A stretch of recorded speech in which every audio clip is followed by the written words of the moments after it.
Alright, so here we go. And as always, feel free to comment, complain along the way. My first time reading it. We're just going to see if we can figure out what the hell is going on. And if you hear at the end, we review all the papers. So we'll get to say what goes on here, and then we'll review it. And pre-roll ads are dead. So this is the Toxin and the Tyrant, 2 tests for Gauthier's rationality, theory of rationality by Ben Eggleston in 20th Century Values. So this looks like a conference on value inquiry, and so they put out a book, 20th Century Values. So this is from 2002. All right, here we go. Let me know if you have any questions. Hume famously said that reason is and ought only to be the slave of the passions. Why would you only to be the slave of the passions? Why would you want that? All right, I don't know. Let us assume with Hume that reason does not, because it cannot, tell a person which ends to pursue. Okay, so reason only tells you, gives you a post hoc analysis. It does not tell you what to do. It tells you how to decide between the options that are put before you. That makes some sense. In other words, let us assume that although reason can apprise a person of the availability of various ends and the costs and benefits likely to attend the pursuit of those ends, it cannot judge the desirability of those ends themselves. Yeah, so this is the existential question. What kind of life do you want to live is not an analytic question. It's not a question of rationality. You can decide, given the place you are in your life, what kind of life you want to live once you have the options. But this is the existential question. This is the question the existentialists are asking. Once you realize that rationality can't tell you what kind of person you need to be, then you have to have some other way to do it. You can't get an ought from an is. Yeah. So... okay, so, but it can't tell you what you ought to do. This is just how the world is, and then you can decide among that. But what kind of person ought you be is not a question of rationality. So that's the existential question. Assuming all this, assuming in short that a purely instrumental view of rationality, it is natural to think that at least the following, if only this, can be said on reason's behalf. The more rational person's choice of conduct is, the more it will further her ends, whatever they may be. And from this, it is natural to infer that what is fully rational is for a person to choose whatever conduct will further her ends the most. Yeah, so basically, choose the life that you want to live and do everything rationally possible to make that the case. Fine. This conception of rationality, the idea that it's rational for a person to choose whatever conduct will further her ends the most, is as simple as it sounds, and I think it's no exaggeration to say that it enjoys the status of orthodoxy among rational choice theorists, game theorists, and other people who traffic in such things. Yeah, you can already see the language here, that people you're trafficking is a little bit of a value-laden term. It's kind of what we use to talk about drug dealing. So maybe it's this is not how this author already thinks it should be going. But like any orthodoxy, one has its heretics, and one of these is David Gauthier. As an alternative to this conception of rationality, which he calls straightforward maximization, Gauthier proposes a conception of rationality that he calls constrained maximization. Yeah, Ivan's a rationality trafficker. Exactly. It makes you, maybe that's making you sound like dangerous and like exciting. But okay, so Gauthier proposes a concept of rationality called constrained maximization. Who knows what that is? In this paper, after reviewing Gauthier's reasons for rejecting straightforward maximization in favor of constrained maximization, I'll discuss Gauthier's recent attempt to refine the theory underlying constrained maximization so that it ceases to have a certain implication that he regards as objectionable. In particular, I'll argue that the refinement Gauthier introduces may be initially appealing, but actually does his theory more harm than good. Y'all got any more of them theorems? Yeah, exactly. I want some theorems. I feel like Zizek right there for a second. How straightforward maximization is end frustrating and thus self-defeating. I'm wondering here, like I brought up already, there's a existential question that's going on in the background. Where is that going to come to play? And so on and so on. Yes. Yeah, should talk about movies more. I'm going to reference Beetlejuice in my current paper. I'm referencing Beetlejuice, so I'm pleased about that. I love Beetlejuice. Okay, Gauthier rejects straightforward maximization because it's self-defeating in the following sense. A person who deliberates in the way that straightforward maximization prescribes, choosing in every case whatever conduct will further his ends the most, ultimately does not further his ends as much as he would if he were to deliberate in some other way. We can see Gauthier's point by considering 3 hypothetical situations of choice. I myself am strange and unusual. Yes, I am, and I have I've said this to people. I'm an oddball, and currently I have the receipts to prove it. Like, I was talking to some philosophers on Monday, as I want to do. I do basically go to a workshop in the city every week, and someone brought up what I do here on Toxin. They were like, "Really, you do that? That's crazy." I'm like, "Yes, I do that." And they're like, "How much do you do?" I'm like, "I'm coming up on 500 papers read." They're like, "That's insane." I'm like, "Yes, I know it's very odd." And so he actually was saying that it is now his goal to have a paper that I could read on stream. And let me tell you something. This is an impressive, young philosopher. He's very well accomplished. This is one of the people that, if you hear Aristotle being like, "God damn it, I wish that I could be like that sort of person." This is one of those people, where he's got a top job after, a litany of, excellent publication records. This is one of these people. He's like, "I want to be able to, get read on Twitch." I was like, it's not that hard for me to do it. Just make sure you write something short. He's like, and I said it has to be short and not that technical. He goes, "Oh God, I do both long and technical works." I'm like, "Well, then you got some work ahead of you." But I'm like, "Yeah." And he was like, "This is crazy that you do that." I'm like, "Yeah, I've been doing it for a while." Okay. So they're saying that the problem of maximization of your rationality, if you're using the same methods over and over, you're going to actually stagnate. So you have to use non-standard reasoning, because otherwise your way you're doing it is going to stagnate.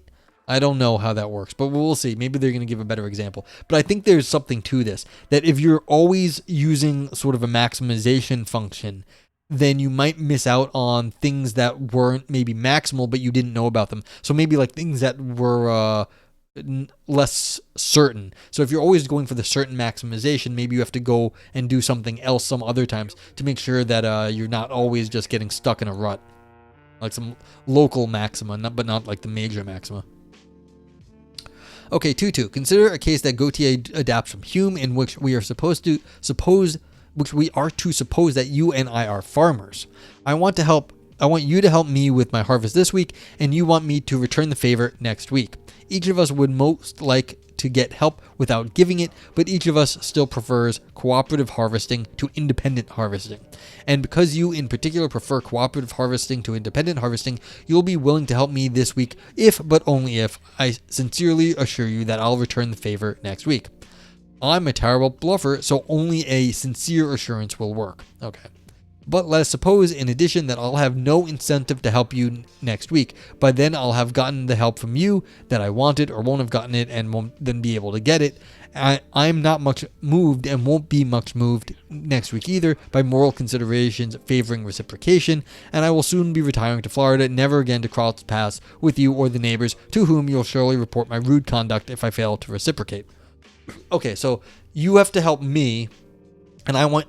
no, I have to help you, and I want you to help me, except that you're moving to Florida and don't give a shit. Okay. The key point is that what will further my ends the most next week, what will be optimal for me, is to refuse to help you, whether you have helped me this week or not. Yeah, so you just say, "Fuck off, I'm leaving." Now, if I'm a straightforward maximizer, then I have a problem, for I can already see this week that I'll definitely refuse to help you next week, and this foreknowledge that I have of my own straightforwardly maximizing behavior prevents me from sincerely assuring you that I'll help you. As a result, you will quite reasonably refuse to help me this week, and our cooperative venture won't even get off the ground. Okay, because this person's a crap liar, so they can't lie because they'll be seen through, but because they know that they will be lying, because they're leaving for Florida next week, that prevents them from sincerely saying they will help. Okay. More generally, I can never be admitted to any cooperative venture in which I would be called on to contribute after benefiting, because I cannot give the sincere assurance of contributing that is needed for people to admit me to such ventures in the first place. I can be admitted to ventures in which I benefit after contributing, and my contribution will be verified, since then my contributing is optimal. It's a means to my benefiting. Of course, I would like to be able to give such assurances, even at the cost of following through. Remember, I prefer cooperative harvesting to independent harvesting. Indeed, what's especially frustrating about such cases that I'm not even going to try to exploit other participants in the venture. I just want to get in and get my fair share of the fruits of the cooperation, along with everyone else. But as a straightforward maximizer, I'm excluded from such ventures. Gauthier sums up my trouble succinctly. His very way of choosing affects the situation in which he may expect to find himself, and the effects are to his disadvantage. Okay, so if you're a shitty liar, you can't lie to people and get your maximization. So because lying would pay off better than not lying. Okay, makes sense. Giving a sincere assurance to perform non-optimal conduct, even when giving an assurance would itself be optimal, is not the only potentially optimal conduct that straightforward maximizer is unable to perform. A central problem in recent work on deterrence is that straightforward maximizers cannot make sincere threats to perform non-optimal conduct. Okay, so you can't bluff either. So, borrowing another example from Gauthier, let us suppose that I buy widgets from you in large quantities. I know that what I pay you far exceeds what you need to be paid in order for our transactions to be worth your while, and I know that you would give in to my demand for a discount if you feared I would take my business elsewhere. So you'll give me a discount if, but only if, I sincerely threaten to take my business elsewhere. Again, you're a terrible bluffer. But in addition, taking my business elsewhere will be non-optimal for me. Even if you do not give me the discount, the price you charge for widgets will remain as it is now, the lowest price I can find, and as above, there will be no other consequences to worry about. In short, what will be optimal for me is to continue to buy widgets from you, whether you have given me the discount or not. Yeah. Yes, you can't bluff. So if you are a maximizer and you're a crappy liar, you can't bluff. It just doesn't make any sense for you to try, because everyone's going to, if you're a shitty liar. Now, if you're a psychopath, then there's no problem to be a maximizer. But then again, you have to be a psychopath. You have to always be able to lie perfectly. And that also is a problem, I guess. So even if you think that you can lie sometimes, I'm not a shitty liar, you would have to be able to lie perfectly all the time for this theory to be without any issue here. Author continues, if I am a straightforward maximizer, then I have the same problem as before. I can't sincerely tell you now that what I do second will depend on what you do first, since I know that's not true. And so you won't give me the discount that I want. Admittedly, in this case, my motives are harder to sympathize with, because instead of trying to participate in a venture that helps us both, I'm trying to exploit you, and we may be glad that I can't. Well, who's exploiting who here if they're overcharging for the widget? But whatever.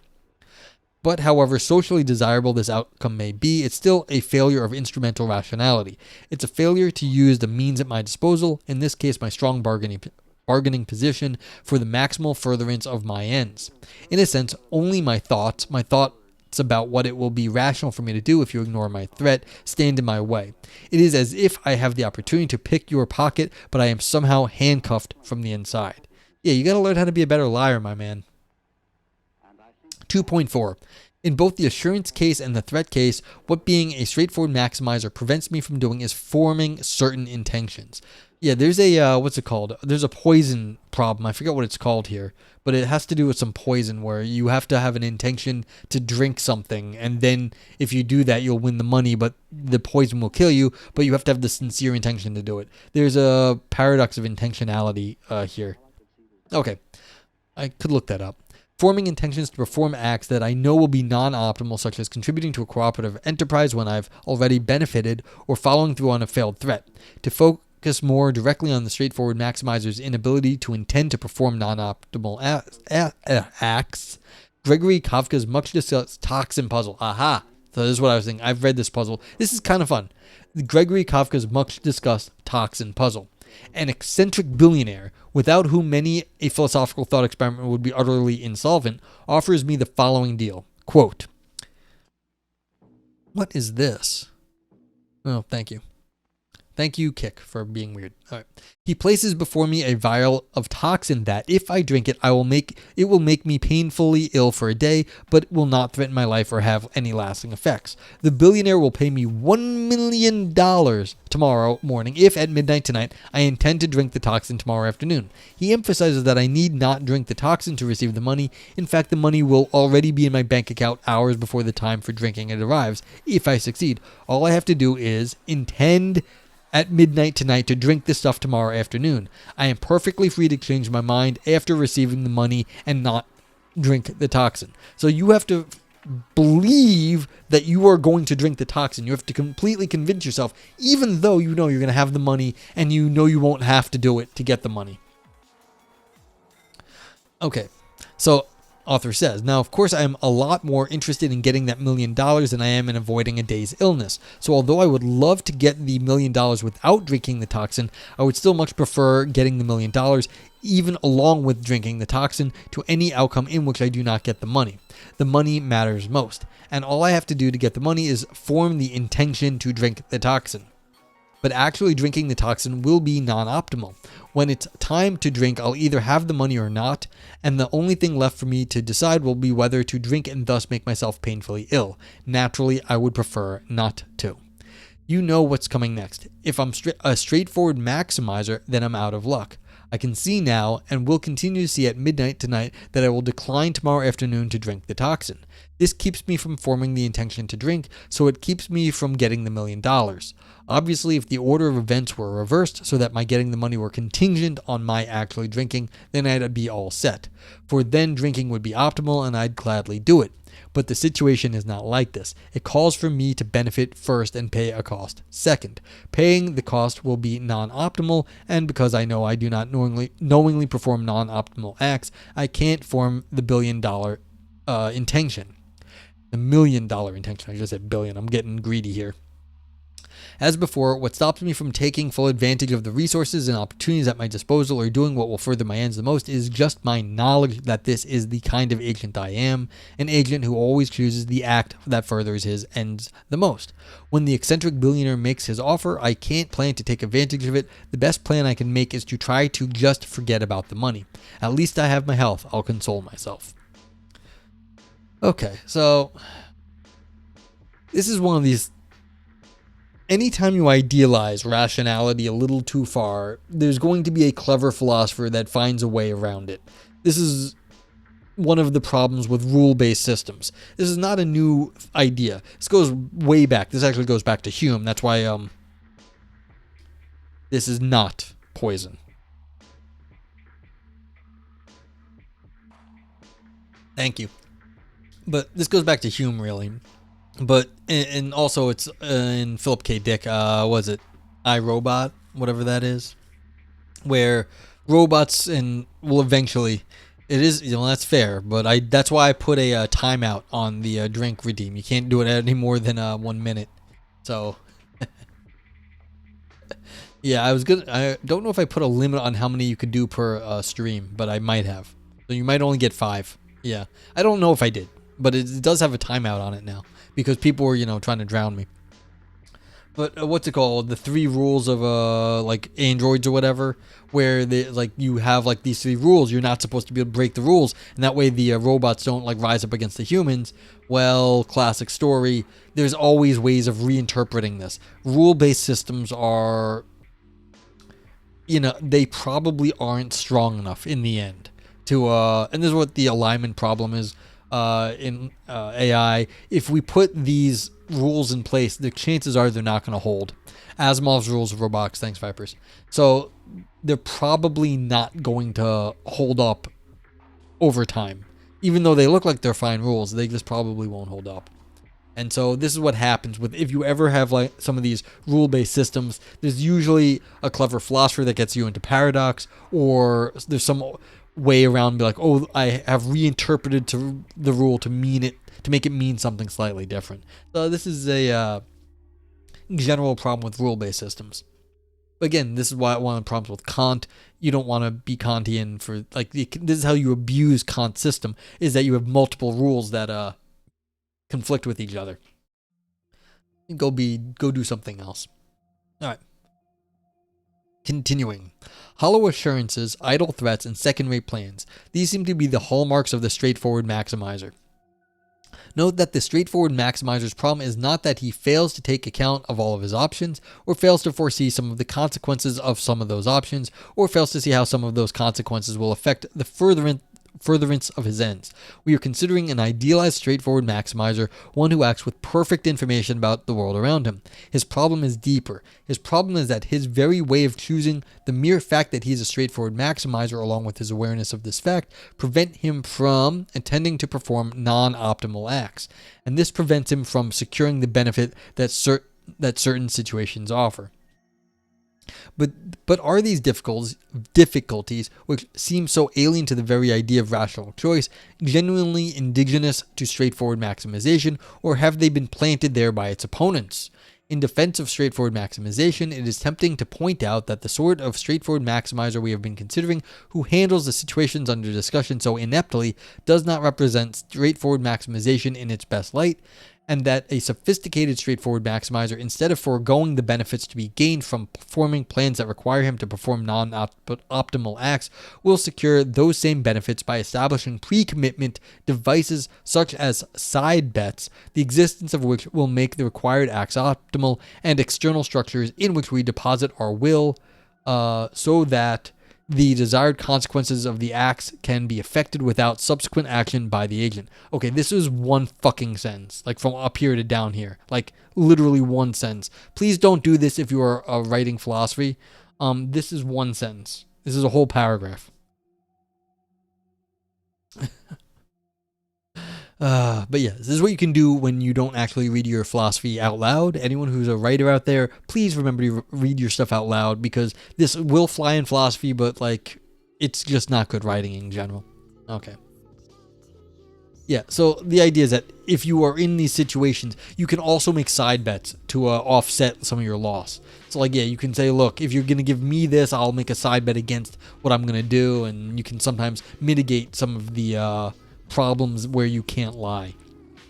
Alright, author says, but this reply does not vindicate straightforward maximization, for it is not always possible in the cases under discussion to establish pre-commitment devices, and even when it is, doing so has costs. Tying oneself to the mast, either literally like Ulysses or figuratively in any number of ways, consumes resources, as does contriving a penalty for one's future self if one deviates from the plan one makes today. Okay, yeah, so if anyone doesn't know what the reference is here, there were like sirens in the water. So if you have to navigate the ship to like wherever your goal, that's kind of like the maximization thing. You have to cut off your ability to move around now. Like you have to cut off your knowledge that you have to, you're going to not have to drink the toxin in order to believe you're going to drink the toxin. So Ulysses was avoiding sirens, so he tied himself to the mast so he wouldn't jump off the side of the ship. So the idea that you're doing that, but you're saying, look, there's costs. You either have to make yourself forget, which is a cost, or tie yourself down, which is a cost again. And so again, straightforward maximization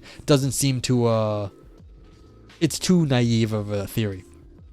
Author says, and side bets, if they do not consume resources, at least make them temporarily unavailable, insofar as one's share must be placed in escrow.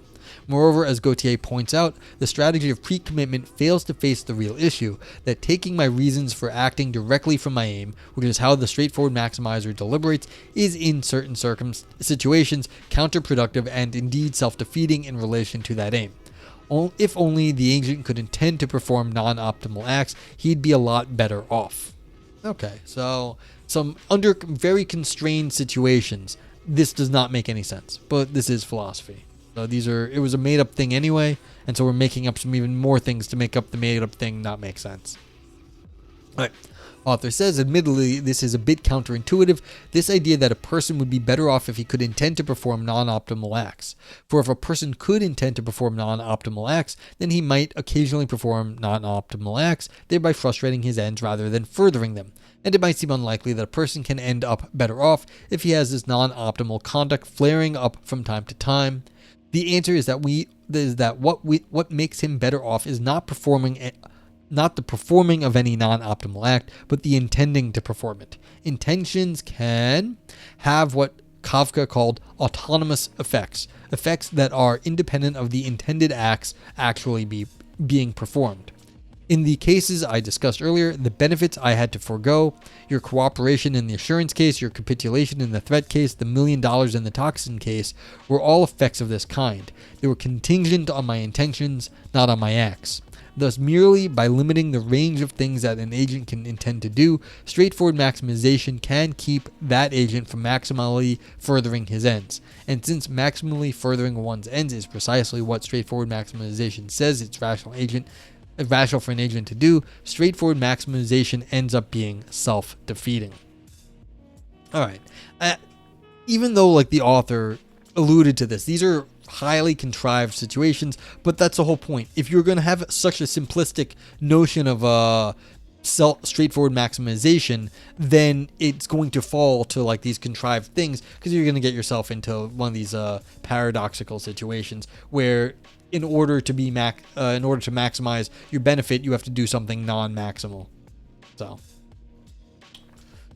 okay, how constrained maximization is less and frustrating and thus more effective. So we're talking about effectiveness now, even though it's less and frustrating, or not. It's not maximization, it's constrained maximization. As an alternative to straightforward maximization, Gauthier proposes constrained maximization. Like the straightforward maximizer, the constrained maximizer is concerned to further her ends, but her deliberative procedures differ from those of the straightforward maximizer in a crucial way. Recall that for the straightforward maximizer, optimality of acts is everything. Acts deemed non-optimal are ipso facto ruled out. I like saying ipso facto. It's fun. But for the constrained maximizer, matters aren't so simple. The constrained maximizer chooses an act not solely on the basis of its optimality, but also on the basis of such considerations as its compatibility with the plan or plans, the forming and execution of which, considered as one continuous course of action, can be expected to further her ends the most. Okay, so they just did a holism thing. They appealed to a holism, which is difficult. Let's see, where did it say that? Forming is considered one continuous course of action. This continuous is the key here. The idea that you can do suboptimal things in order to get some bigger thing happening, but like the whole, it has to be taken as a block. So there is no like stepwise or compositionality here. You have to do things as a block. Now the question is, how do you choose between options then if you can only describe them as a block? It's going to get harder because they're going to be incompatible. If you can't like measure out every action you're doing and maximize it, then how do you compare stuff? Because they're going to start to be incompatible.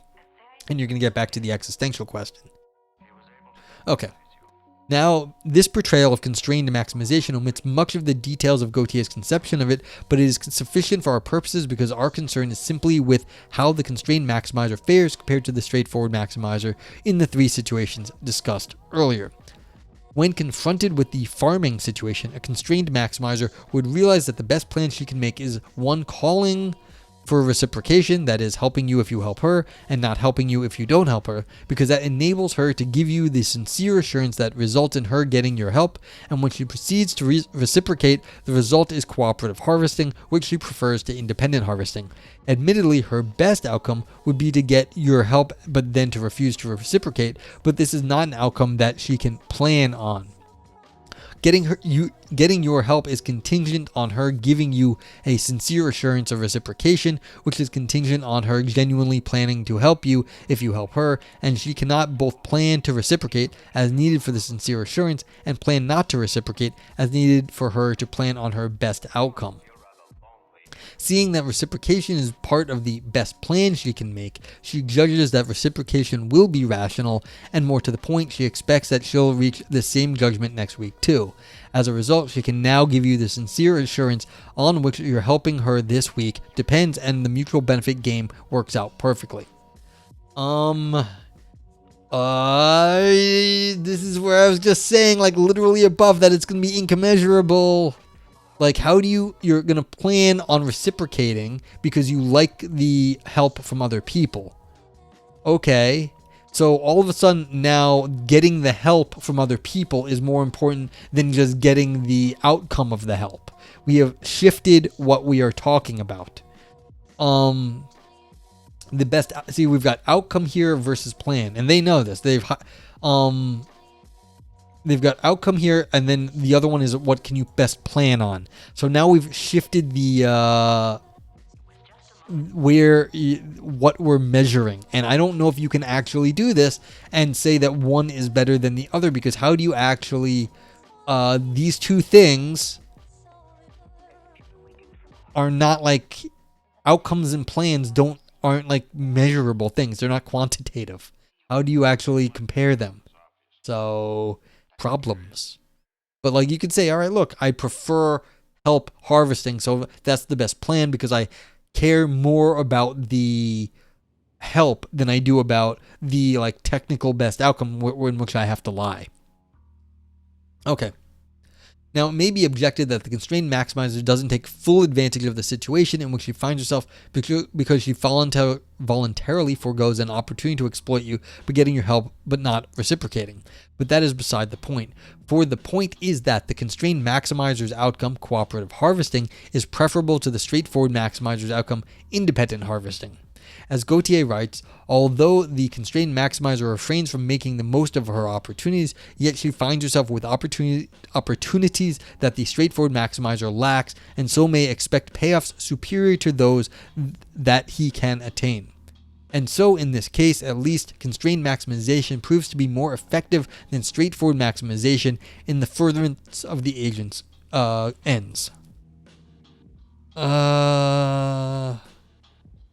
Yeah, but again, what counts as the object that is being maximized, the plan or the somehow the outcome of the plan? I feel like we've shifted right there, and the plan and outcomes of the plan are not the same sort of thing. How do you compare them? All right. Now consider the threat case. Our constrained maximizer would see that the best plan she can make is one calling on her to take the business elsewhere if you don't capitulate, because if she makes this plan, then she can issue the sincere threat that by hypothesis results in her best outcome. Of course, this would be the best plan for a straightforward maximizer to make too, if he were capable of making it, but because it would call on him to perform a non-optimal act, or at least to be prepared to perform a non-optimal act, depending on whether you capitulate, he cannot adopt it.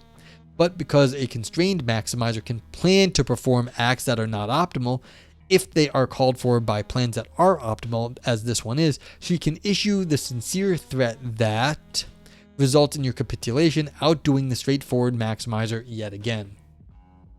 Yeah, so again, it's the plan that's more important, not the outcome. If this plan is the best plan, then I can bluff, and since I can bluff because this is the best plan, then you're going to give me, hopefully the bluff will result in me getting a better rate on the widgets. Okay. But again, plan versus outcome. Finally, recall the case of the Toxin. The constrained maximizer's approach should be clear. She sees that the best plan she can make is to drink the Toxin tomorrow afternoon, because that will result in her intending at midnight to drink the Toxin, and even when she drinks the Toxin, at least she has secured the money. Remember, the money matters most. As in the farming case, she does not attain her best outcome, getting the money and then not drinking, because this is not something she can plan to attain, for if she plans on drinking, then she won't intend to drink and she won't get the money. Seeing then that drinking is called for by the best plan she can make, she judges that drinking will be rational, and she expects that she'll reach the same judgment when it's time to drink. As a result, she intends to drink, earning the money that the straightforward maximizer is denied. How do you plan to do something you know won't be necessary for? You've got some sort of you're going to have some sort of belief that you think is wrong. You're going to believe that this is the best plan, even though you know that the plan won't make sense tomorrow. You're thinking that, well, I'm going to stick with this plan because it's the best plan. That's fair, but will it really hold up over time? How do you ignore the fact that you will not have to drink the Toxin, given at the time you drink the Toxin, you'll already have the money in your account? There's something welcome to Southward. Yeah, race conditions, yeah, and then, different goals for the, what's it called? The, client wants one thing, you're not going to get there, you can promise it, but, not going to happen. But yeah, so this does have application in business. Like, can you actually deliver the product on time? But whatever. But again, I feel like this might be even a little bit self-defeating on this one, where how do you actually plan to say you believe wrongly? You're going to plan to believe wrongly. I am believing wrongly that I will drink the toxin. That's literally what you're saying. And this gets you actually into a very liar paradoxical situation where you are saying, I believe wrongly that I'm going to drink the toxin, because you say I'm going to drink the toxin even though you know that the plan doesn't have to hold. So it's like, how do you forget that you don't have to drink the toxin? Like, how do you do that?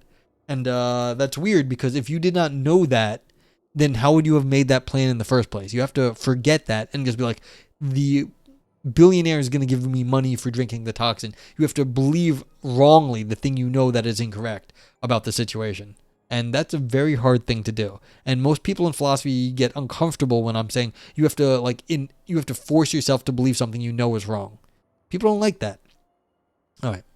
In each of the three situations, then a constrained maximizer can adopt plans and intentions that a straightforward maximizer cannot, enabling her to avoid the inconveniences of it. So this is the problems with the constrained maximizer I'm bringing up. So maybe they're going to talk about that later. Well, down that one. But yeah. Well, let me finish this paragraph. Enabling her to avoid the inconveniences of a straightforward maximization and to secure the benefits that we would expect from truly rational choice. As a result, constrained maximization is more effective than straightforward maximization in the furtherance of the agent's ends. Yeah, again, I think they're shifting targets here, because we went from the outcome to the plan. What's the best plan, not the best outcome. And so you're using the best outcome, but then you're saying, well, what's the best scheme to come up with this? And then, of course, you are not maximizing schemes. You're maximizing outcomes. Not maximizing outcomes. You're maximizing schemes. And then you're going to get yourself into the liar paradox situations sometimes. Because, you have to plan to believe things that are false. And that's hard to do. Okay. But you can see the point. I'm not sure I like either of these things, because both of them are sort of like rigid. Just shifting the rule to plans does not fix the sort of rule-based system here. And so I'm looking at this from the logical point of view. The rule-based system, when you're shifting from outcomes to plans, the maximization of plans, I don't see that as actually a big shift in like metaphysics. It's the same metaphysics. You've just got a different target. And so I don't think this actually solves the problem, but it may be better than the outcome maximization. Okay. And we're more than halfway done, so that's kind of cool. Why, according to Gauthier, the results of part 2 and 3 matter. Right. It might be objected that the results of part 2 and 3 are irrelevant to the question of whether constrained maximization is a better conception of rationality than straightforward maximization. For it might be thought that situations sometimes arise in which irrational agents happen to fare better than rational ones, and that the situations discussed above are of this kind, meaning that the correctness of a conception of rationality is not a function of how effective it is. Let me read that again. I missed something there. Might be thought that sometimes arise in which irrational agents happen to fare better than rational ones. Yeah, so they're just saying these people are irrational. And so that's the thing. Irrational agents are doing better than the rational ones because you are not maximizing the outcomes. And so this is kind of an error theory on the maximization. Okay. But according to Gauthier, it matters very much that constrained maximizers fare better than straightforward maximizers, because the furtherance of the agent's ends is what instrumental rationality is all about. If a person's reasons to take their character from her aim, then it is surprising and troubling if, acting successfully in accordance with her reasons, she must sometimes expect to do less well in relation to her aim than she might. If the orthodox account of the connection between aim and reasons were correct, in other words, if straightforward maximization were the best conception of rationality, then sometimes I should not expect success in acting on my reasons to lead to my life going as well as possible, and so I propose to rethink the connection. The connection that Gauthier proposes is what I call the maximal effectiveness theory of rationality. Quote, I conclude that deliberative procedures are rational if and only if the effect of employing them is maximally conducive to one's life going as well as possible. I mean, yes, but how do you do that? Whatever the deliberative procedures are, this is the question. But okay. All right. To compare two rival sets of deliberative procedures, he explains, we are to consider the situations in which they yield different choices, and if one set would sometimes access inferior prospects relative to the other and never access superior prospects, then reject it as less than fully rational. So yeah, this is just going case by case though. Okay, it follows that we ought to reject the deliberative procedures prescribed by straightforward maximization as less than fully rational, since we saw in parts 2 and 3 that the effects of employing them are, for the agent, sometimes worse than, and apparently never better than, the effects of employing the deliberative procedures prescribed by constrained maximization. In short, the deliberative procedures prescribed by constrained maximization are more conducive to the furtherance of the agent's ends or to her life's going well than are the deliberative procedures prescribed by straightforward maximization. You know, this is one of those times where I'd prefer if they didn't say maximization so many times. It's such big words. Okay, and the maximal effectiveness theory of rationality says that this matters. It says that it's this feature of constrained maximization, its pragmatic effectiveness, that makes it a better conception of rationality than straightforward maximization. I just had another thought, and this is the sort of thing that like Ivan is going to hate me for, but I'm starting to think I'm going to deny that rationality is separate from the existential question. So it's not that when you are deciding among options, that you just have to rationally choose what kind of life do I want, this one, or this one. That the rationality is going to be affected by your existential problems. Now, I know people don't want to mix the rationality and the existential things because it feels like different things. I'm not sure you're going to be able to get away with that. They're maximizing their maximal use of maximization. It feels that way, Vipers. It really does. You can tell that no one expected philosophy to be read out loud like I do it, but that's okay. It really isn't, except in conferences. But yeah, but most of these things are not. So maximizing use of big words and long sentences. Okay. So I am a little bit worried that this is and this is orthogonal to this paper because I'm rejecting the initial premise. And so my concern here has nothing to do with this paper, but yeah.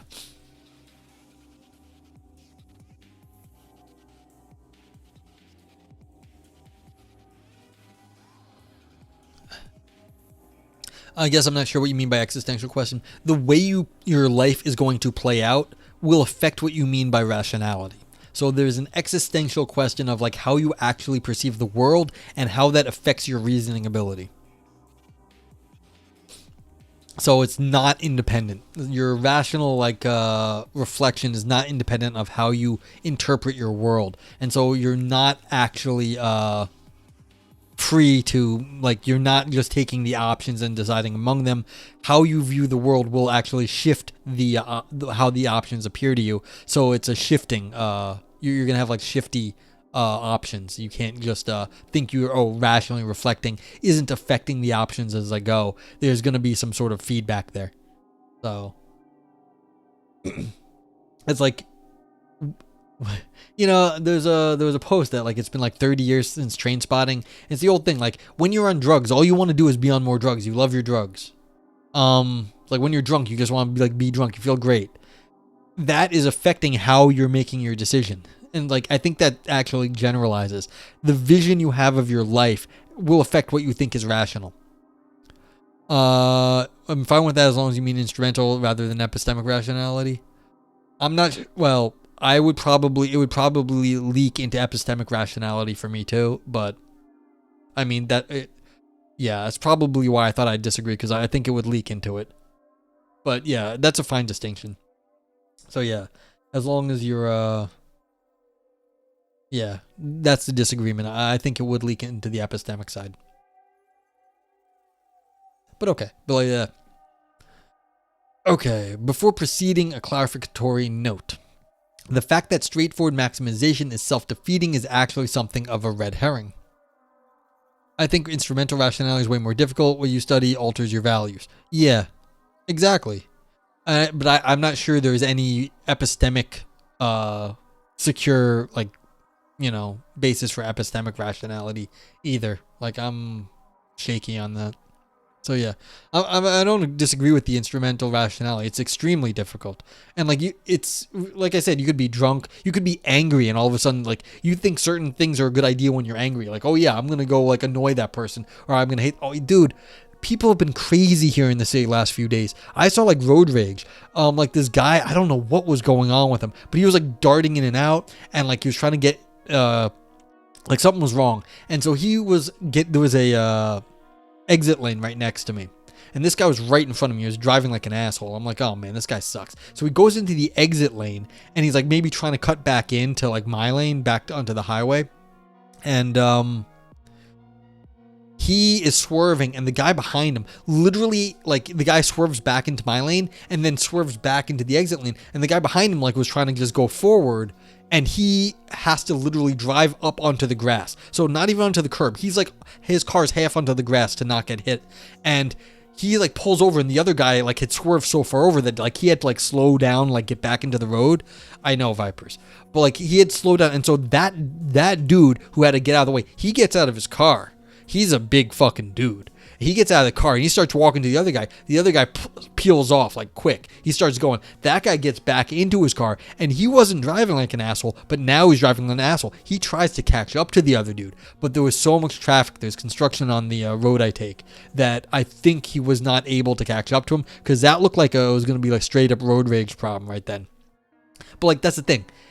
Guy was not driving like an asshole. He gets cut off and run off the road. All of a sudden, he starts driving like an asshole because things affected his instrumental rationality. But I was just like, oh god, like, and then there were people like looking like they were racing during rush hour. Like, why are you doing this? It's like, don't do that. But yeah. All right. But yeah, so this is like, if you need an example of instrumental rationality going haywire, go drive it during rush hour in New York. Anyway. So yes. So we all of a sudden we're going to, the author is coming back and saying the fact that straightforward maximization is self-defeating is actually something of a red herring. Yeah. Hey Frank, what's up? Clearly he caught a quick replicating drive like an asshole virus from the first driver. Well, there is a thing about road rage. Apparently road rage is like its own sort of like thing where people get it where they don't normally rage otherwise. Yeah, I hope you're doing well, Frank. And there's been like studies on this, like why road rage is something. And you'll get that other times too, where people act. Is it the Milgram experiments where people get themselves in situations and all of a sudden they act like completely unlike they normally do. So it's like the prison experiments. So there's something to our psychology where you can get into like a mental state and then all of a sudden different things seem way more rational than they ever did. So it's weird. Road rage makes perfect sense to you? Yeah. And I don't know why, but like it's like everyone understands, or like most people understand. Yeah, and like the guy was in what looked like a semi-new car, like it was a nice SUV. So not only was he risking someone's life, he was gonna smash something that was worth a lot of money. You know, who knows? Like what how much money the other person had, but the guy I work with, he used to be a gangster. He looks scary. He's like this jolly fellow once you know him, but he looks a bit scary, and he can kind of probably do his old style gangster face. And so he is a professional driver that I work with. Like he drives a lot, and you know he follows all the rules of the road. He doesn't like speed because he's in a work vehicle, and some people, you know, they don't like that you're not speeding because like if you're following the speed limit, everyone's driving faster, but like if you're in a van and you block someone, sometimes they get angry with you here. He says sometimes people are driving like jerks, and like they pull up and they're like making faces at him. He says he looks at them And he says they just like they run away after he looks at them. He just gives them a look and they just bye. He says a few times he's gotten pissed off. Like people drive like a lot like assholes, and then it's made him have to like, you know, adjust how he's driving. And he said once or twice, like he drives a lot. So it's like once or twice he's like, I'm like, I was gonna go do something, but then like they ran off. He's like, it's better that they did. All of your preconceptions that is generally safe to do normal things like drive around have been upended. Well, the whole world is different than what it was just before. Yeah, I mean, this is they've got construction on this main road that I've been taking, and it's driving everyone nuts. Like it really is, because guy at work, he takes the same road I do in, and he says he's been coming in earlier and earlier in the mornings because what he does doesn't matter what time of day he gets in, and so he's been coming in like super early to avoid it. And he says that the problem is that he's coming in at like 4:35 a.m. and people are driving like just like complete jerks. There's no one on the road and they're driving like 85 miles an hour. And he's just like, there is no need to drive 85 miles an hour at like 5 in the morning, even though there's no one there and the road's like big and it's empty. He's just like, they're still driving like complete morons. And it's like, it is maddening because it gets super dangerous. So yeah. Yep. So it gets in your head driving when this is what you do every day. It's like, oof, there's something about the habit too. So yeah, the psychologists have to go figure this one out. All right. Anyway, I'm ranting about driving in New York. Yeah, Sprain. Fucking, you guys don't know. That's the name of the road. Yeah. Okay, before proceeding, a clarificatory note. The fact that straightforward maximization is self-defeating is actually something of a red herring. What matters is that the deliberative procedure prescribed by straightforward maximization are not pragmatically effective, and the straightforward maximizers fare worse than constrained maximizers. They missed it though right there. Hey Globus, how you been? What's going on? We were just I was arguing earlier that this paper is aligned with the alignment problem. The alignment problem with the AIs, where you're trying to do the 3 laws. This is a law-based rationality system, and they're arguing that the laws get, you know, abused, basically.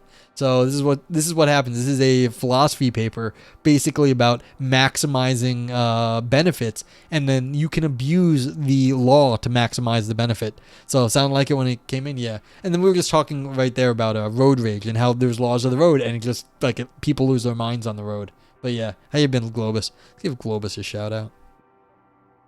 Oh, Globus. Globus talks AI and tech. And Ivan Neal was just on the show on Monday. I watched a few minutes of it, but I had other stuff to do. So I didn't watch the show. I was not in town on Monday, not at home on Monday. But what I did do is there's a video on YouTube, and you can go open up the YouTube video, and I put that in the background. So I had Ivan and Globus talking in the background for a while. So go do that. Yeah, so go check out Globus the Elder. If you don't know him, he's yelling at the clouds. He's great. Okay. Yeah, so basically in the paper, it's not so much that you're picking the wrong answer, it's not self-defeating, but it pragmatically doesn't work under certain situations.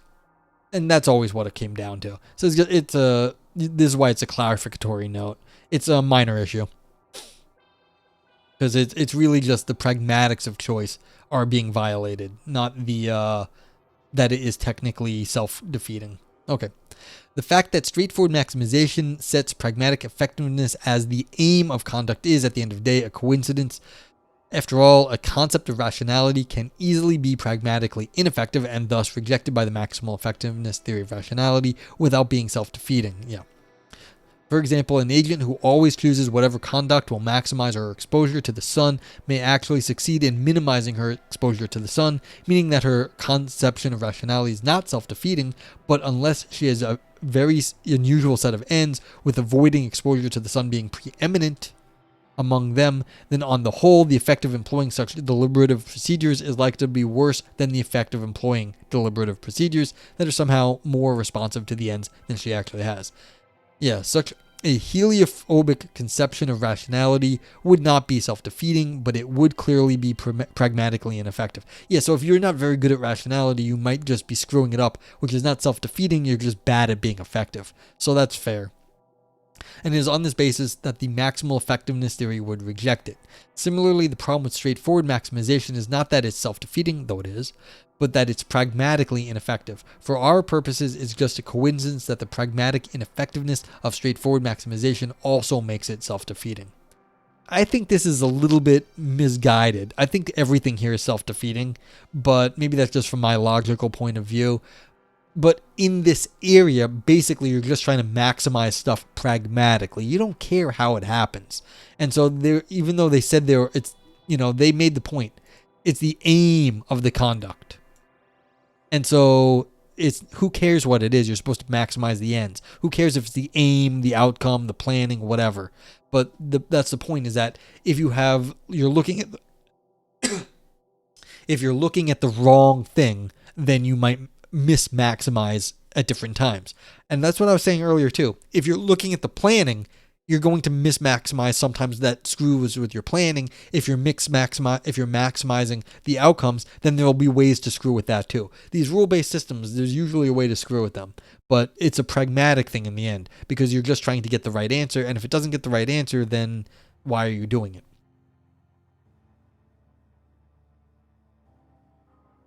Yeah, exactly. Vipers.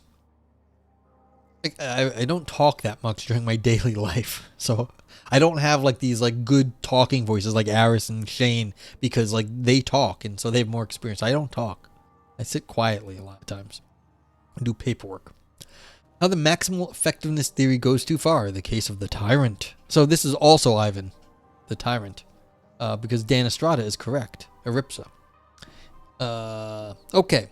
So the maximal effectiveness theory of rationality says that the deliberative procedures are rational if and only if they are deliberative procedures, the having of which is optimal or most pragmatically effective. Yeah, you just want the best outcome. That's all you care about. This comes from papers by Gauthier published in 1994 and 1997, or more recently he has qualified this claim. Consider the following passage from a paper of his published in 98. And I know this sounds like 25 years ago, but this paper is 2002. So this is recent history for this paper. This is a 2002 paper, not a 25-year, which is 4 years ago for this paper, not 25 years ago now that we're reading it. To guard against misunderstanding my account of deliberation, it is essential to emphasize that deliberative reasons relate to effective direction. They are not simply whatever considerations would need to weigh with someone if he is to realize his concerns. End quote. And to this, Gauthier adds the following footnote, quote, thus what I said in another essay, deliberative procedures are rational if and only if the effect of employing them is maximally conducive to one's life going as well as possible, needs emendation. As a first approximation, we might say that deliberative procedures are rational if and only if they are effectively directed to making one's life go as well as possible. End quote.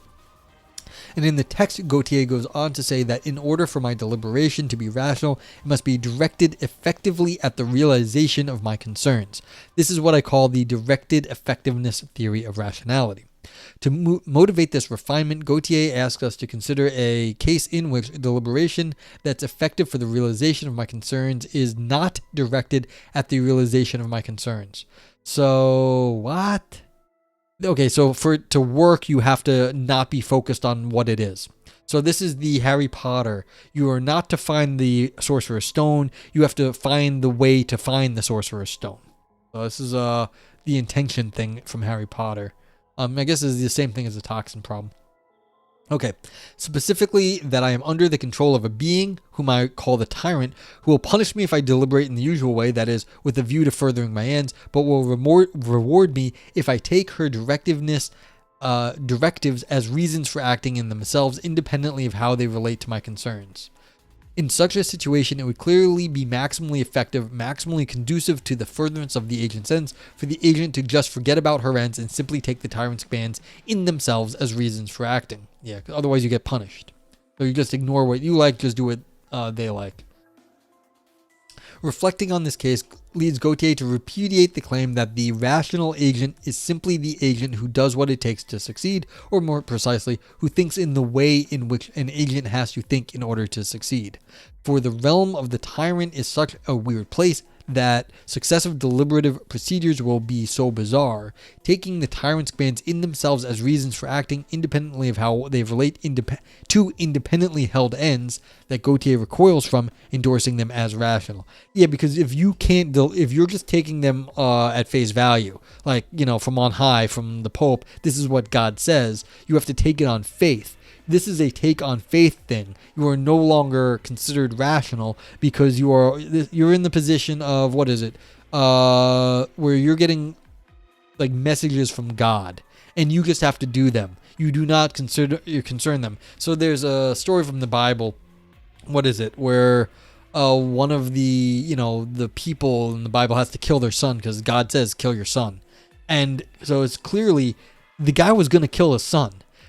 But the deliberative question was, actually, he knew that God would not let him kill his son. So how could he intend to do what God said? And the idea was he had to take it on faith. Yeah. You guess all the scenarios are self-referential in some way? Well, in different ways. They are self-referential in some way, but they're related, but they're not all exactly the same. I wish I could remember the name. It might have been Abraham and Isaac. Like, did Abraham go to the mountain and have to kill Isaac? Like, he tied Isaac down and was going to, like, smash him with a rock. But in some sense, it was known that God would not let Abraham kill his own son. Abraham and Isaac. Thank you, Frank. So that's the same thing here. This is the same sort of question. How do you actually rationally take on God's words, or the tyrant in this case? Because that isn't rational. That's an act of faith at that point.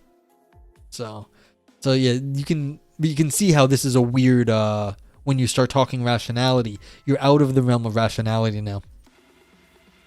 I think it makes the most sense flipping the test around. Okay. Yeah. Okay. So instead, claiming that mere effectiveness is not enough, Gauthier says that in order to be rational, an agent's deliberation must also be directed at the furtherance of her ends.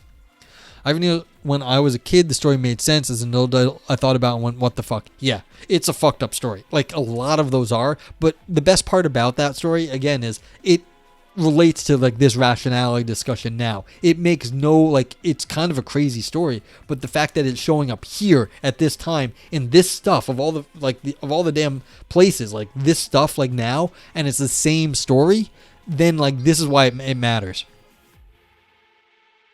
Gotta deal with that. Frank says, Abe didn't know God would spare his son, but the only thing worth risking his son like that was knowing whether God was a God who would let him kill his son. Yeah, and that's the question here. And so this is the thing, is that how do you actually take this on faith? And Gauthier says that's not rational anymore. It has to be at the furtherance, directed at the furtherance of your ends. Otherwise, you're really just taking it on faith, which is not rational. Okay. It is unfortunate that in a case such as this one, deliberation that is directed in this way would not be very effective, but there are bizarre cases in which the link between effectiveness and rationality cannot be sustained. In such cases, rational deliberation is ineffective, while effective deliberation is irrational. Gauthier concludes, the pragmatic standard that I embrace does not always lead to the absurd view that rationality is simply a matter of what pays. In this way, Gauthier settles on the directed effectiveness theory of rationality. The Bible story isn't about faith, though, right? It's about obedience. Ivan, you're not talking to a Bible scholar. I don't know. I brought it up because I think I've heard it in terms of faith and obedience, like a faith story. That's why I brought it up here. That was the interpretation I heard most recently. Was that an accurate depiction of what the Bible is talking about? I have no clue. So... But again, a lot of these things, what you get out of them. So, but yeah, the fact that it's such a similar parallel right here in the setup of what you're being told to do, it does make it seem like it at least has some relevance. But yeah. Okay. What the directed effectiveness theory amounts to and how it really supports straightforward maximization. Gauthier is not very explicit about what it takes for an agent's deliberation to be directed at the furtherance of her ends as opposed to merely being effective for the furtherance of her ends. What matters is whether the story is interesting. Exactly. Well, in this case, I'm not saying that story is actually interesting. I'm saying, like, it's a weird story and it's fucked up, as everyone was saying. that there is a history discussing this case might actually matter for this kind of rationality. If you think this matters to rationality, you could actually look up the thousands of years of discussion of the Bible on this topic, because it's such a famous story. And so you can actually go look at how people have analyzed this. And you got to think, not all of the religious commentary is going to be off the wall. Some of these people, are going to be taking the rationality angle seriously. Some of them will. So, there's going to be St. Augustine or somebody who is very, very understands rationality, will have commentary on this sort of story. And so it may not be interesting, but at least it would actually bear on this topic. And for that reason, it is of worth. That's why the history of philosophy can be interesting. Sometimes these things come up in places you don't expect, and then you will find out that people did understand these things. They did understand the problem, and they were discussing them way back in the day. And, sometimes they have different ideas than we do now, and you can get new perspective. So, it's not that it's interesting, it's that it does bear on our current understanding of rationality. That's interesting. Okay. Still, as a first approximation, it seems reasonable to infer from Gauthier's discussion of the tyrant's case that deliberation directed at the furtherance of an agent's ends is deliberation in which the agent is consciously concerned to advance her aims. She deliberates about the furtherance of her ends, if not necessarily in a way that results in the furtherance of her ends. Hey, Tindaris, what's up? Frank says, another take on the story is, why the fuck did Isaac let Abraham tie him up on an altar? Maybe Isaac was being tested instead. Yeah. I don't know. But good question. Was Isaac taking it on faith that God would not let Abraham kill him? I mean, questions of faith and rationality on both sides. Maybe it was an obedience thing to filial piety. Would he just do what his dad said, or was he relying on God not to allow his father to kill him or his son or whatever? Who knows? But like I said, this is an old story, 2,000 years of history at least on this one. So you could look it up. No, it's about obedience to the father. Okay, so Ivan the biblical scholar has arrived. Thank you for showing up, Ivan the biblical scholar. And now we know. Maybe Ivan's had another life from long ago where he was actually a monk or a priest. And this current version of Ivan is... just a smoke screen, or just the second iteration. I don't know. Like I said, 2,000 years. Is that the final word on it? Just obedience to the Father? Maybe. Okay. Though not single-mindedly committed to the furtherance of her ends in the way that a straightforward maximizer is, the rational agent eschews blind obedience, for example, of the sort that is effective in the tyrant case and keeps her ends in view. You are a monk, but a Shaolin. Okay. Ivan from an alternate universe. Maybe there's been overlap. Maybe Ivan has got overlap and had a million lives, and this is just the culmination of all the Ivans right here that we have. Yeah, so again, they're just saying right here, basically, faith is not rational. To be rational, you have to actually, align it with what you think is correct. Viper says, I know the Muslim holy book is the Quran, and the Christian holy book is the Bible. What is the Jewish holy book? The Jewish holy book is the Bible, but only the Old Testament. They call it the Old Testament? Yeah. I figured, but for anyone who doesn't know, the Old Testament is what the Jews look at. The Christians also include the New Testament, although they focus more on the New Testament. Yeah. This is the angriest multiverse? Yeah. For some reason, I was talking to the guy at work. I was telling him about the best of all possible worlds. I was like, this is a shitty this is the worst. This is at best we're in the mediocrest of possible worlds. This is really, that's the most likely outcome. This is the mediocrest of all the possible worlds. Chances are we're right in the middle of the bell curve of all the possible worlds below us and above us. We're probably somewhere in the middle. So it's shit. That's why things are the way they are here. By the way, I don't believe in possible worlds. I don't really like possible world talk. So I don't think there are possible worlds in the sense of there's another me or Ivan or Vipers just or Globus hanging around, or Frank just somewhere else. Now there might be different planets on very far end of the galaxy where cool things are happening, so there could be other worlds over there, but I don't like the idea that I have trillions of lives that are all slightly different. Don't like that stuff. I mean, I give the physicists their I grant the physicists their fictions, but that's fine. But when we consider the constrained maximizer, it becomes clear that she succeeds in cases of assurances, threats, and toxins only to the extent that her deliberation is not directed at the furtherance of her ends. She succeeds only because instead of keeping her ends in view, she gives absolute priority to making sure that she follows through on her assurance or her threat or her plan to drink the toxin.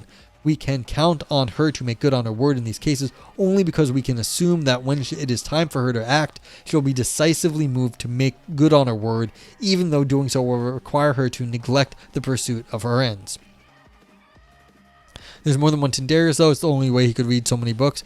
And, well, there's also a Tindarius on Kick and a Tindarius on Twitch. And I don't know if they're the same person. There could be more than one Tindarius. So there's multiple streaming universes. For at the same time of acting, her ends oppose doing what she chooses to do. She has no end-based reason, no outcome-oriented reason to do any of them. If these things strike her as worth doing, it's because she's lost sight, however temporarily, of her ends. Yeah, this is the problem. You need the ends. The author knows this, and so we've got issues. We can appreciate the depth of the constrained maximizer's neglect of her ends by imagining how she might reapply if we were to ask her at the time of decision why she is choosing to follow through. She might appeal to the future, past, or current benefits of following through. First, she might say something about the future benefits of following through, such as the pangs of conscience that would attend defaulting and the reputation effects of defaulting. But any reply along these lines would be a non-starter, since in each case it is stipulated that the benefits of the following through are outweighed by the costs. In each case, when all the costs and benefits are counted, following through is unambiguously non-optimal. Tindarius across the Tindarius verse, exactly. Second, she might mention the benefits that her having been a constrained maximizer has enabled her to secure in the past. Your cooperation in the assurance case, your capitulation in the threat case, $1 million in the toxin case. But at the time of decision, she has already secured these benefits, and no decision then available to her can put them at risk. Third, she might dwell on the benefits that her having being a constrained maximizer enables her to enjoy in the ongoing present. She might fully admit that following through only frustrates her ends, but she might add that even after she frustrates her ends in this way, she will be doing better than if she had never intended to act this way in the first place. But this reply misses the point. She has already secured the benefits of so intending. They are not at risk. So when she takes these benefits to be reasons for following through, then her deliberation is essentially backwards looking, and thus not truly directed at the furtherance of her ends. If her deliberation were truly so directed, then what would matter to her would be the fact that following through is now just a deadweight loss, and she would see no reason to follow through. Yeah, and this is what I was saying. It's self-defeating over at the end, because you're like, why would you do this? Okay. What we got? This is last page. Last page. Okay. An objection that naturally arises here is that we must have just stumbled into a misunderstanding of what it means for an agent's deliberation to be directed at the furtherance of her ends. For if we think that deliberation so directed cannot be backwards looking, then we are led to think that deliberation so directed is simply that of the straightforward maximizer, and we acknowledged at the end of section 6.1 that this is not what Gauthier means for his notion of directedness to entail. After all, Gauthier proposes the directed effectiveness theory precisely so that, in giving up the maximal effectiveness theory, he is not thereby driven to retreat to the orthodox theory. To see this clearly, it may be helpful to imagine the theories arrayed along a spectrum. At the poles would be the orthodox and maximal effectiveness theory, representing exclusive concern with directedness and effectiveness, respectively. Vipers should introduce her to your friend Maxo Mize. I have a feeling she'd love him. Yes, exactly. Maxine, I guess that would be. Oh no. Her to your friend Max. Yeah. That's right. You want the maximizer from here. Your friend Max. The directed effectiveness theory would lie somewhere near the middle, since it originates in a concern with effectiveness but is tempered by some concessions to directedness. With this picture in mind, it is clear that in retreating from the maximal effectiveness theory, Gauthier does not mean to retreat all the way back to the orthodox theory, but to stop well short of that. And so it may appear obviously erroneous to claim, as I did in section 6.2, that deliberation directed at the furtherance of an agent's ends is necessarily that of the straightforward maximizer. Yeah, again, I felt like they were shifting the target though here. Not his sister Minimax, Miniomize. Yeah, again. Nah, no worries, Tindarius. We were just having some fun with the just some fun. Yeah. The objection then is that the discussion of section 6.2 goes off track somewhere because its understanding of Gauthier's notion of directness ascribes to that notion more than Gauthier has in mind when he proposes it.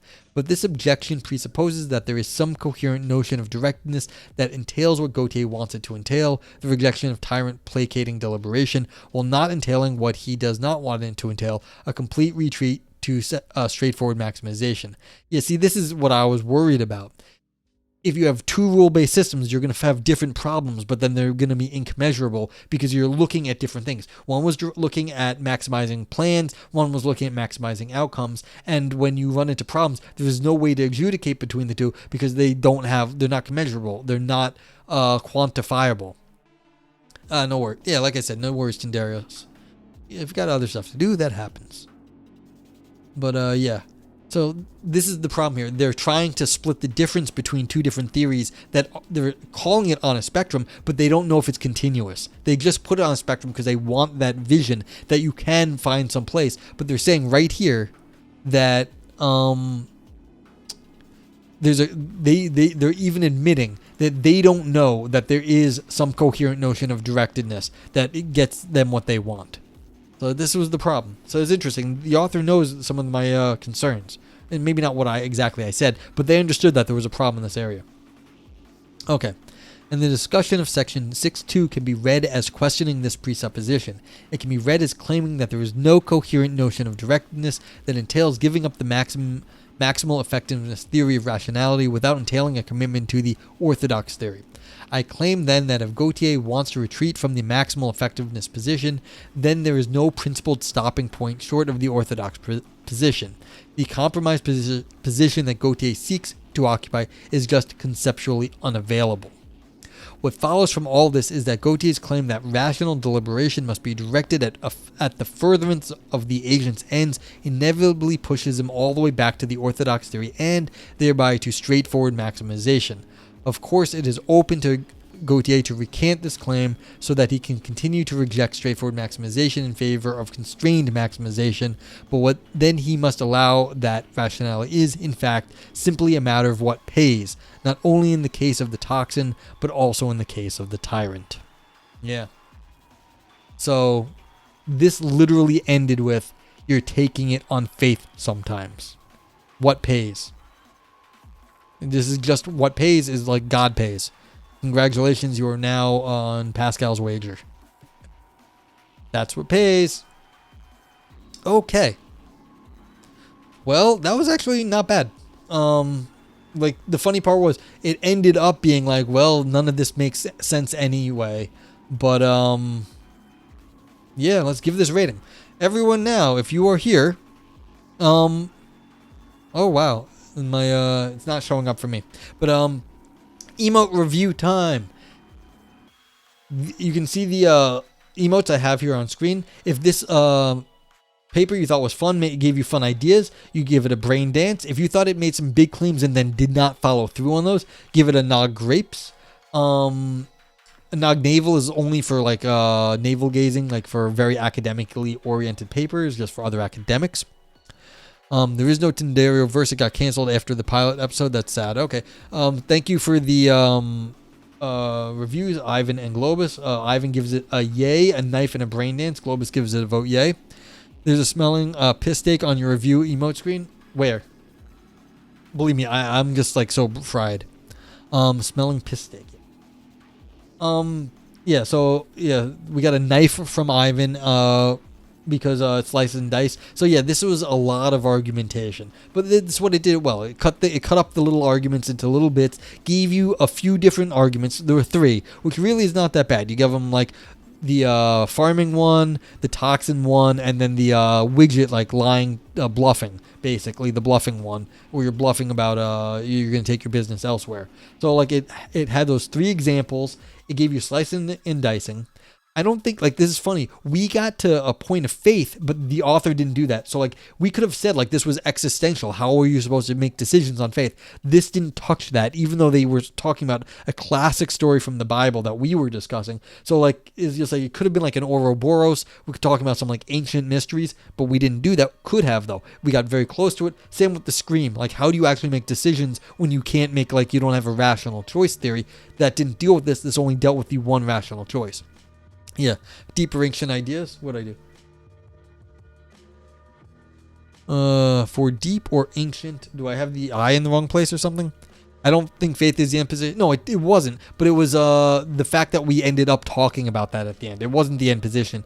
You're right. I think I might have misspoke right a second ago. But when you get to this, is that you can't actually do this, or you just have to end up maximizing, and then you're stuck with the either just taking the tyrant on faith, or just because that's what they say, and which is very weird. Vipers did not like this, which is fine. Gave it all the sort of negative things possible. Thought it fell down, because in the end it did kind of like back away. Said nay, thought it was turd, just shit underneath. And very, very one. There's no N. Ancient ideas. Am I just dumb? Maybe I'm dumb. I am dumb. You're right. I said ancient, not ancient. I'm dumb. Okay. So yeah, sounds good. Can't really give a vote. You're welcome to vote anyway. But yeah. But yeah, thank you for your voting, Vipers. Appreciate. Oh, I gotta think what I would do. I'm gonna give this, I think, a vote yay. Vote yay.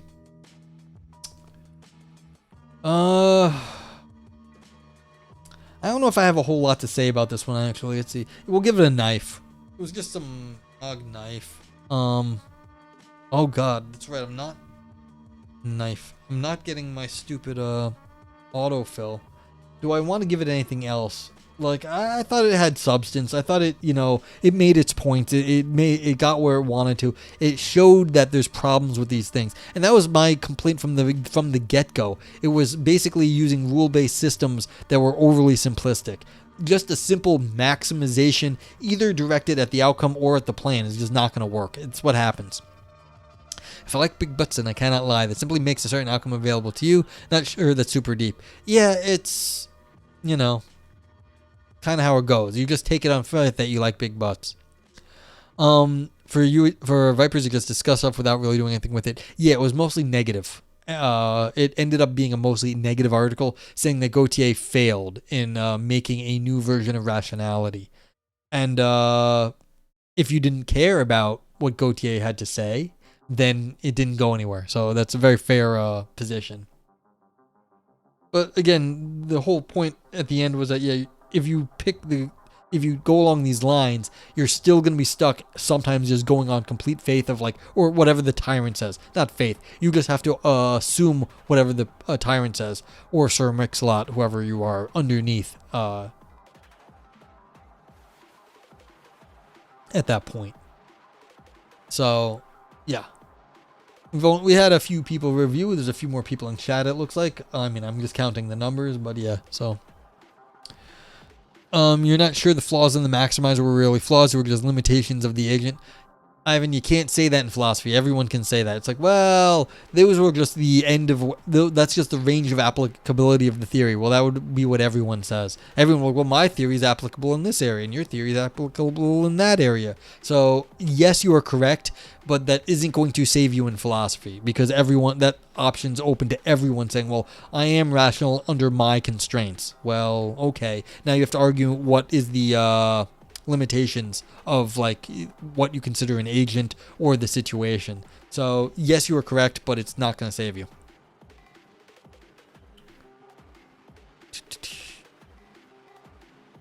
there was what's it called? I saw a recent article in the last few years saying that basically Aristotle was correct in his physics. If you were looking at the phenomena that Aristotle had available to him, his experiments, his physics was basically accurate. It's like, yes, but again, why would we only look at that very limited set of physics? But in that case, all physics are correct given the evidence that they had at the time. So it's like, yeah, I know, Vipers. I'm sorry. We have rationality constraints. It's like, what can I do? I'm just like sitting here in this little messy room. Ivan says, are we going to say people shouldn't make accurate judgments about the future because they cannot lie? Obviously, is a way worse policy in the typical case. Well, this is a in principle argument. Of course, people are going to be able to lie. Like, that's not the problem. Is that, do we have a coherent strategy that makes sense universally? And all of these different problems, they all have technical problems. So it's like, I mean, the people who wasn't the one that was the constrained maximality, they only had trouble in the Tyrant case, which also makes very little sense. Like, how often do you actually have to do everything someone else says and not even think about it? Like, that's very restricted. Just taking my girlfriend Morgan Fairchild for a drive, yeah. So that's the ticket, yeah. So, yeah, unfortunately, it's just a rhetorical or hermeneutic or whatever you want to call it, that move where you're saying, look, yeah, we have problems, but like our problems are okay. Like, this is just the limit of what we have. That's always available to everyone. So you can't always, unfortunately, that's not helpful. All right, well, thank you all for reviewing.